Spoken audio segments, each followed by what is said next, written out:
filming, recording.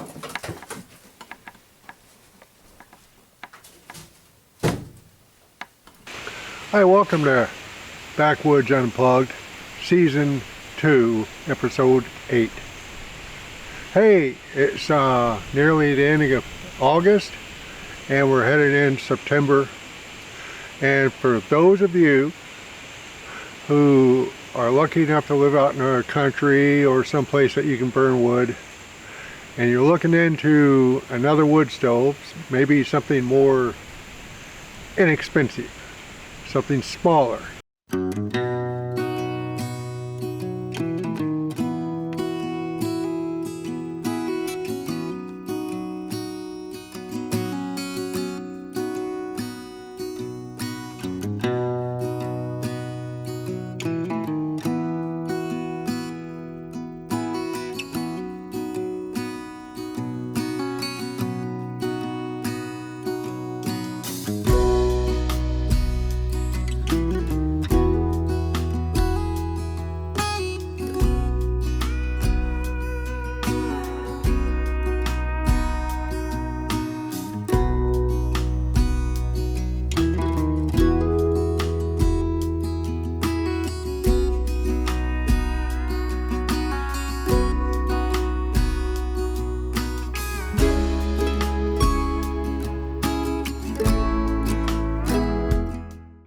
The tiny house craze is still going, and that's largely because of the high prices we're experiencing in America right now, and it's going to continue that way most likely. Now, if you look on the internet, you'll find tiny house wood stoves. I've done my research and I can't find any of these that are made in America. There are some wood stoves made in America, but we're talking prices between $1,000 and $3,000. Whereas if you get a Chinese made wood stove, even paying the tariffs, you're only looking at between $100 and $500. And those are some pretty good wood stoves. Some of them are stainless steel, or just steel, different types of steel. And they're lighter to ship, and there's not much of a problem with those wood stoves. I've got two of them in my video that I'm seriously looking at.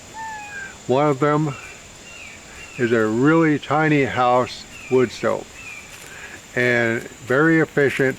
One of those gas burning wood stoves, also gasifier they call them, I guess.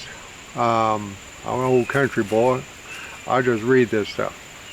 But it's a gasifier wood stove. Now the other one is kind of a cook wood stove for your living room. You can cook on it while keeping yourself warm.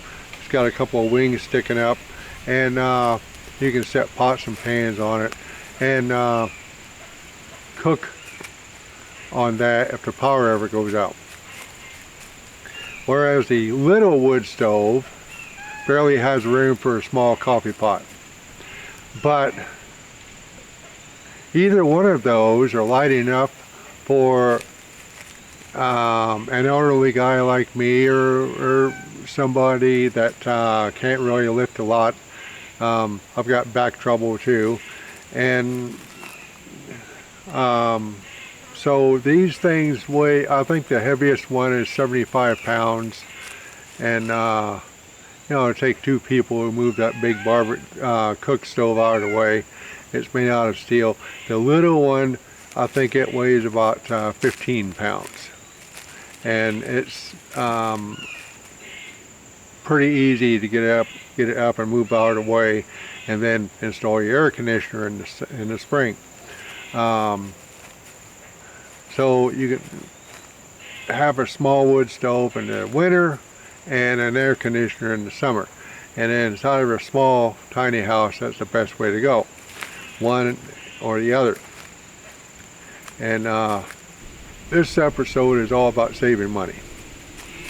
Because you figure the cook stove, I think it costs $280, whereas the other stove, it costs right around at $500. Both of them, you get the pipes with it.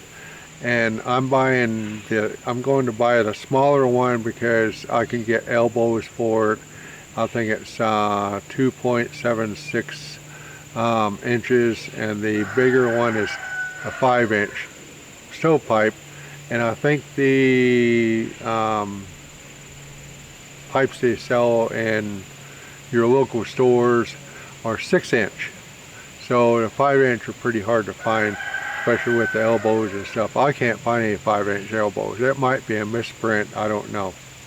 Anyway, this little wood stove that I do like, it also works in RVs, vans, tiny homes, tents of course, and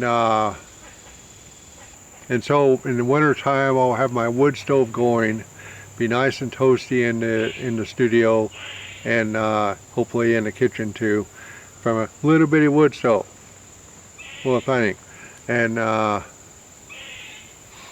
there's behind me, there's a tree branch right there, a dead tree branch. I think you can see it, dead tree branch right there. And there's a lot of this stuff. If you live in the woods, there's a lot of this stuff. It's free fuel for the fella that's got a wood burning stove, fella or woman, whatever. If you live in the forest, the fallen timber is free firewood, free fuel, and you'll have fuel for the entire winter. And then you cut down some green trees in the fall and winter, and those trees will burn for a long time, overnight. But yeah, I'm going to try a wood stove again. Let me know what you think about the two wood stoves that I've been talking about. And also, if you have any ideas for heating a tiny house with wood or whatever, let me know. Right now we're using electric heat, and they're talking about electric costs going up, and we may see, instead of $300 electric bills a month, we may see actually 4 or 5, maybe more. Some people pay $700 a month in electric bills. I don't see how they can do that. But you know, there's real advantages of living in the forest, and this is one of them. Free fuel for keeping warm. Alright, that's it, and hope I've answered everything. If you have comments about wood burning, alternate fuels, leave them in the comment section. Thank you very much for watching the video, and I look forward to making our next one, and I hope that these are entertaining you as well as educating you. Thank you.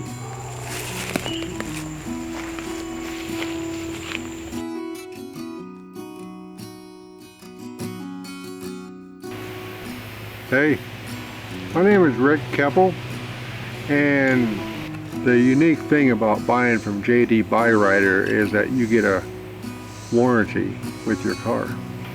Yeah, the transmission did go out, and Byrider said that we couldn't drive it anymore, otherwise we would wind up stranded, and so they replaced the transmission free of charge with a really nice transmission, and the car runs great now. Thank you. This has been Rick Kepple, and mention my name and you'll get a good deal.